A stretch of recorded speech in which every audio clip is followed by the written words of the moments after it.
په جنرال موبین چا او ولې بندیز ولګاوه؟ ملګرو که تاسو هم غواړئ پوه شئ ویډیو تر اخره وګورئ او زموږ چینل هم سبسکرایب کړئ.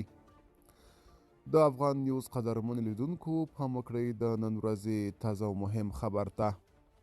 له هغه وروسته چې په رسنیو کې د طالبانو یو تن مبلغ موبین مشهور په جنرال موبین د پاکستان خلاف موقف ونیو، تازه یې یو ځل بیا له تلویزیونونو او ټولنیزو رسنیو د مخخې پوسټ کړی دی.